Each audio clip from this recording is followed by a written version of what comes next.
2 of making a Western Pleasure saddle. The next thing I'm going to do is cut out the remaining pieces. From the skiver, there's a section that says cut it all out. It fits nice on there and you can cut it out.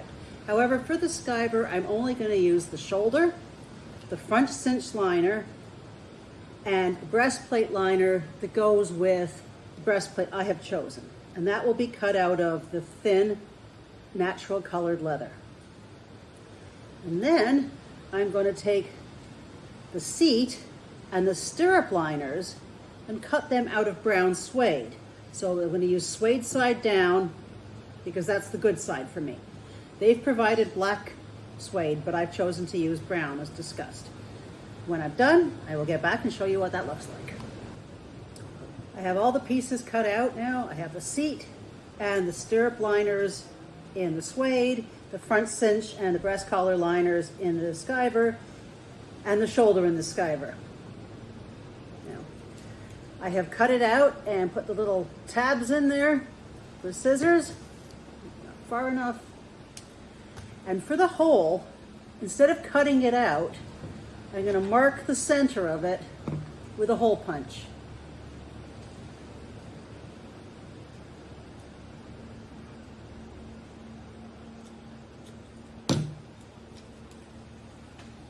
Like that.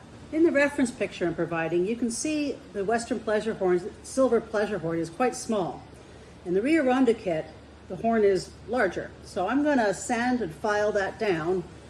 You can use a file, you can use a Dremel tool. I have sandpaper in 600 and 120 size, and I'm going to shape that using the little piece of silver that comes with the set, because I'd like that to be the size of the top of my horn. I'm also going to use the sandpaper just to make sure the saddle is nice and smooth. With just these 2 little pieces of sandpaper, I've sanded down the horn to about that size. The size of that just has a little ring around it. I've given that a brief sanding. And I've taken the horn neck and horn bottom pattern, and I'm putting that aside for now with the horn. So when we're ready for the next set about the horn, it is all prepared. The thing I'm going to do is finish the edges of the piece and set where these silver pieces are going to go.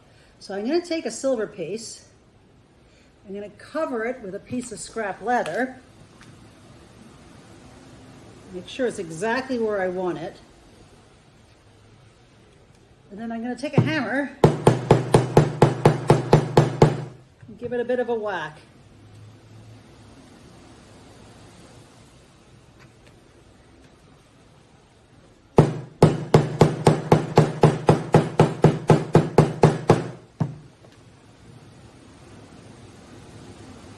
You can see that leaves a slight indent. That'll help us with the tooling. And I'm going to do that for all 4 pieces. And then the next step I'm going to do is I'm going to take some some fine sandpaper. This is 600. And I'm going to really lightly sand the edges of the entire way around the piece. I want to make sure there's no extra pieces. You may need to take a knife and cut off any extra pieces, making sure just to get the bottom, or use scissors, because you're going to do that all the way around. Then once you've got that done, you're going to take either a black Sharpie, or if you're using brown, you can use the dye color you're going to use. And I think this should match the seat. I'm going to take a Q-tip. I'm going to cut off the end so that it's small, and using a tiny bit of dye from which works well. You're going to get a little tiny bit on your Q-tip, and you're going to work around the edges very carefully, more from the back. And you're going to paint the edges that will be visible all the way around.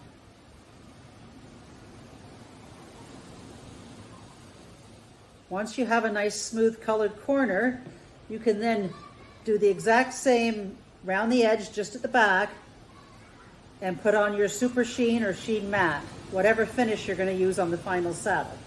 I like the Super Sheen. You're going to take that and go over it. So at this point, you will have a nice finished edge. Nice smooth edge that's darker. And you'll be able to see where the silver is. At that point, we're ready to move on to the actual tooling. Once I'll finish, I will show you what it looks like. Before we move on to the tooling, I want to work on the shoulder assembly. So what I've got here is some aluminum foil tape. You get that in the hardware store. And then I've cut a little piece of this out. And using a small tool, small leather work tool, this is a small cedar, I'm gonna make little marks on that tape big enough to cover the size for this, because once it's marked, I am then gonna lay the part on for the horn bottom and the horn neck and cut those out.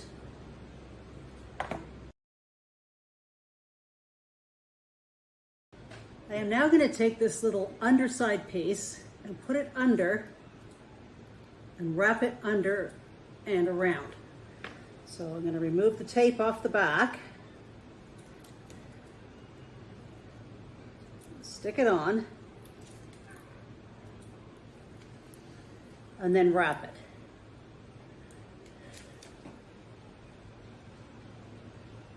I'm going to cut off the extras, just making sure there's a little rim so that the piece that goes on top, that's going to be glued on top, will cover that. See, it worked in smooth underneath, and by pressing and trimming the top, we've got it as smooth as possible. We're then going to take the horn neck piece, tape off the back, lining it up at the back, or at the rider side, wrap that around as neatly as possible, pressing it in with your fingers, and make it look like a nice neat horn. It'll take a little pressing and pushing and smoothing. I'm using a piece of scrap leather to really work that in, so that when you look at it, there's no parts that are pushing out. It's nice and smooth. Then I'm going to take a bigger hole punch, and I want it to be no bigger than the width of that horn. And I'm going to place that where the hole is. And then I'm going to put that over top of the horn. If you can't get it through, make it just slightly larger. Now I've got the larger side facing the front. I'm going to apply glue right around the base of the horn and to this section, and I'm going to glue that down just like that and let it dry fully. From the silver tape, I cut another little piece just to fit on the top to make that flat before sticking on the main piece. I used a little bit of glue there as well to make sure it would hold. Now, once that's fully dry, we can move on to the next step.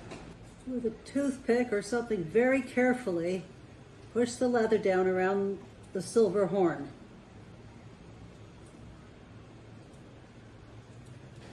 Now you want to apply the glue to the front and glue this V underneath and these two pieces down.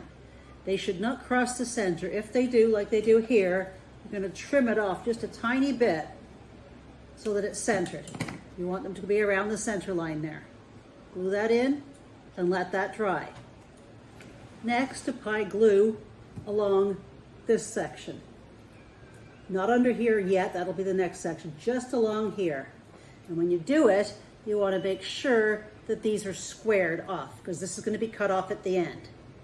So just apply glue here and then let dry fully. During this step, you want to make sure you press and hold to get the shape of the resin tree underneath.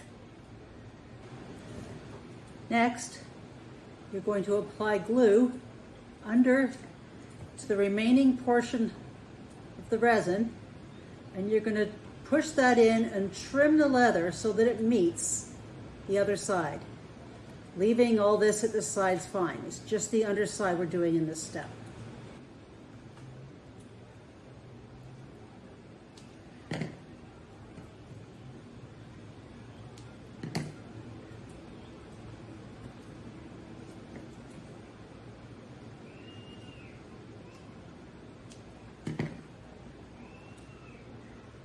I'm working to try to get it to meet before I glue it. So I've poked and prodded that quite a bit, trimmed it, and now I'm going to let that dry for at least 10 minutes before I move on to the final step of this section. Once this is fully dried, you're going to take some glue and carefully place it inside along the resin and the edge of the leather, making sure not to get glue on the outside.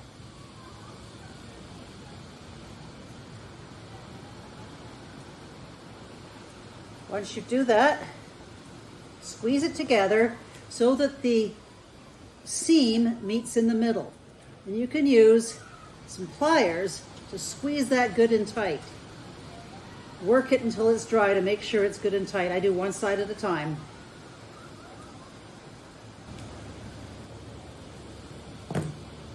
So I've worked around, and you can see this extra part of the shoulders.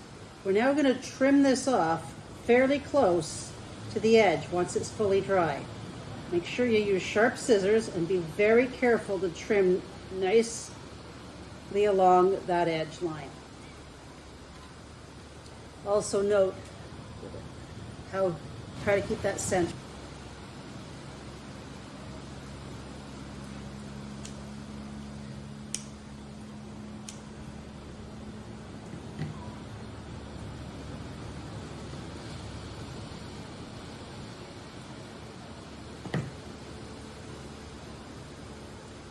There's the piece after it's been cut.